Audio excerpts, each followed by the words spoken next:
Well, bless the Lord, brothers and sisters. So happy to be back yet again. I want to talk to you just briefly about keeping your tank full. There's a lot of brothers and sisters out there that they let life just beat them up so bad that they're literally dragging themselves into church each week, looking to get pumped up, looking to get fired up, looking to get recharged and revived again. And brothers and sisters, you know what revives me? The fact that God, in all his majesty and all his awesomeness, decided that yet when I was a sinner, sold out at one point, okay, for the devil, he decided to have mercy on my wretched soul.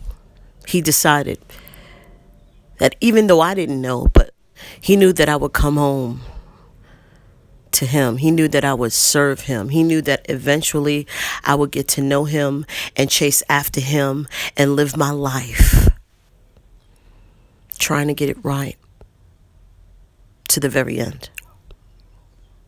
So at times, brothers and sisters, when you feel weak, when you feel downtrodden, when you feel beat up, abused, used, and confused, I want you to think back just a little bit. You don't have to saturate yourself into misery or sorrow or this or that. I just want you to be grateful, having a spirit of thanksgiving, because more often than not, it becomes ritualistic. Every week, go to church, come back again. You know, we don't want our walk with God to be one that is mechanical, systematic.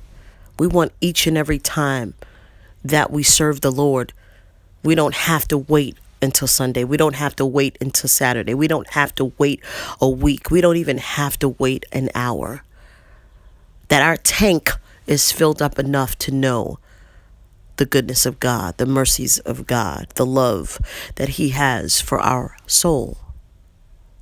I think back on what I used to do and who I used to be with and the mindset that I used to have in the past, and the fact that God knew my future. He knew the plans that he had for me. He knew that I would make this very message and the messages that I don't even know about to come. He has a plan for our lives, brothers and sisters. So if you have somebody in your family or someone who has touched your heart, but just are in the world or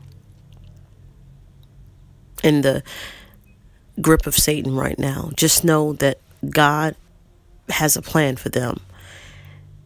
And maybe it gives you an opportunity to share your faith with them like never before. Maybe this is a way, just by hearing this message, that you get some sort of insight as to what to do. Because a lot of people out there, you know, they're a little apprehensive. They may not be a person who likes to talk. They may be a little bit more introvert. I know my husband is an introvert. You know, he can talk. He's not a mute or anything, but he's a little bit low key, and I'm not, you know, but it works for us, you know.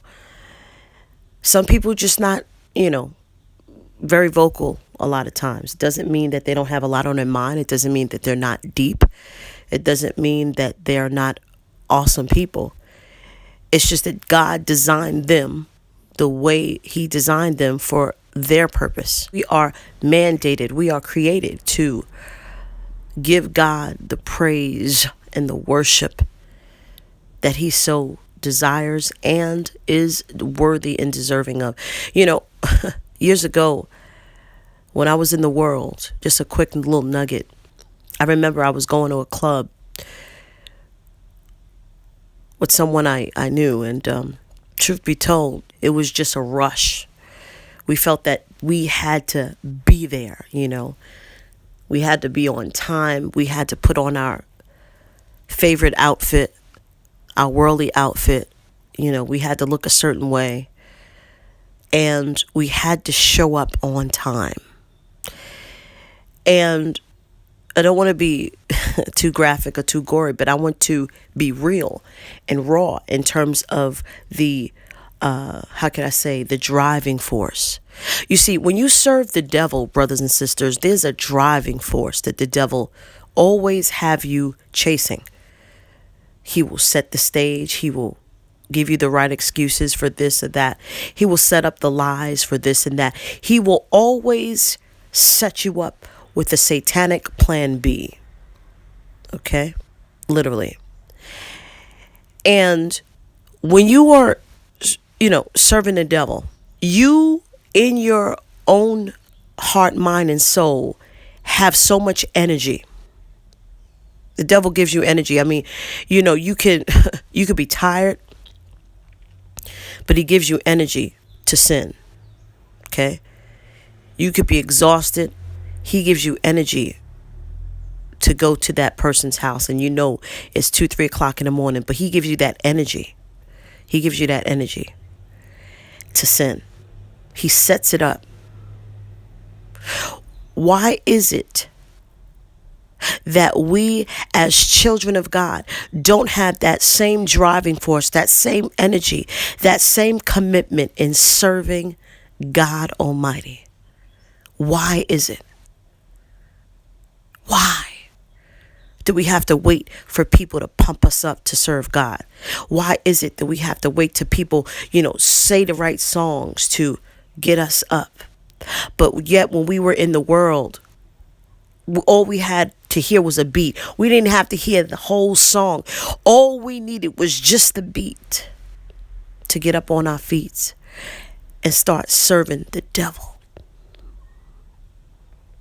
So anyway, it was the day that we were supposed to go to a nightclub, right? And me and this person that I was with, female that I was with, I'm not going to say her name. I'm not going to say, I just want to give you an opportunity or just a glimpse of how dedicated and focused people are. We were in serving the enemy. You see, serving the enemy, you lose all your dignity. I want you to also realize that the dignity, the self-respect, anything holy, anything godly, anything moral goes out the window. Okay? It goes out of the window when you are serving the enemy. I want you to examine your life. If you are out there serving the enemy, examine your life. You will literally do anything that will corrupt your character in order to facilitate a need, in order to satisfy the flesh that is crying out. And Satan, I tell you what, Satan doesn't show any mercy. Not at all. You get no breaks.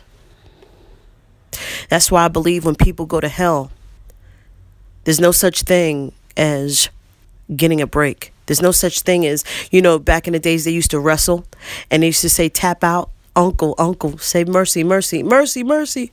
There's no mercy in hell, brothers and sisters. There's no second breath, second wind. It's full throttle every day. You're tired, you're exhausted, you're thirsty, you're hungry. All of the emotions is racing, pulsating through you. All of the regret, all of the memories are so fresh in your mind. All of the pain, all of the hurt. I heard a brother say he had a hell experience, and every cut that you've ever had, like, back in the days when you used to fall 6 years old, 5 years old, 2 years old, whatever, then you got a cut, right? When you go to hell, his experience was every cut, okay? Every cold you used to have, every flu you used to have, measles, mumps, every affliction, hear me good, that was on your body that you've ever had in this life is present when you go to hell. But the thing is, it doesn't heal. So if you got shot, if you got pneumonia, if you got any disease or ailment or stabbing or whatever on your body that's been afflicted, okay? Your teeth fell out. Whatever it is that has to do with not healing itself. You're going to experience that. God is the giver of life. God is the healer. So without the presence of God, oh man, do you get it now? Anyway, so we're going to a club, me and this young lady, and I guess she had some bad food or whatever. I'm just keeping it real and raw. Please, I just have to, you know me. Sometimes I like to laugh. Brothers and sisters, I have a comedic side, whatever. But this is a true story. This is real and raw. So anyway, we go into this club. We all dressed up,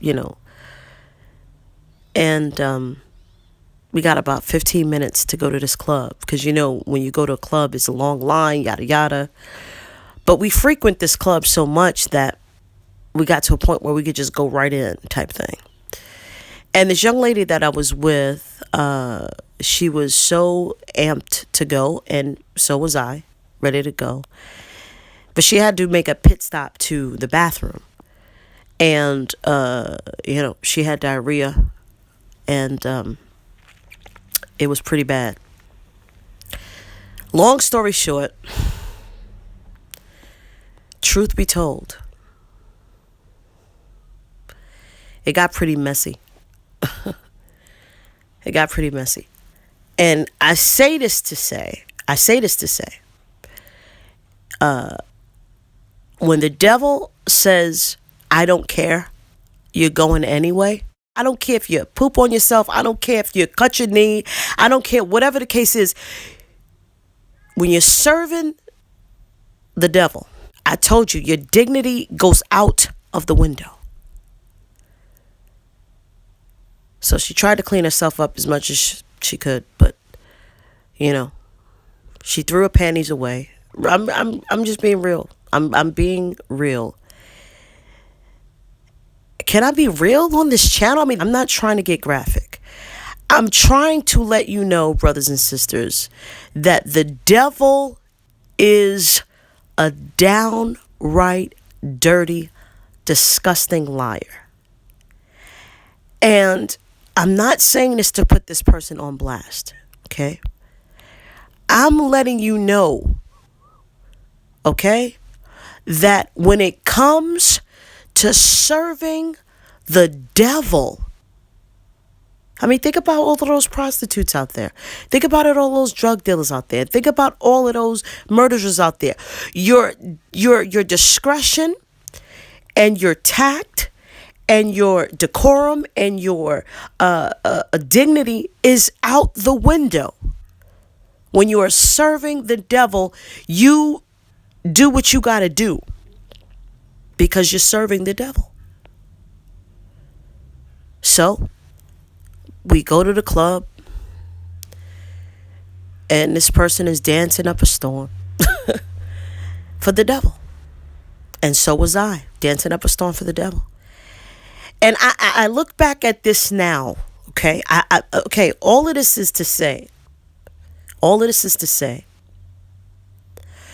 the amount of dedication and the amount of fortitude that we have when it comes to things of the devil. Look and examine your life. You will make excuses. You will make provisions to serve the devil. But when it comes to consecrating this dirty flesh, when it comes to fasting, when it comes to prayer, when it comes to reading your word even, when it comes to every day having God on your mind, there's people that they sit in church. They could hear an awesome, downright convicting sermon. And there's something about their spirit. It is all right. That sermon, that pastor, he was all right. You know what I'm saying? He wasn't all of that. You know what I'm saying?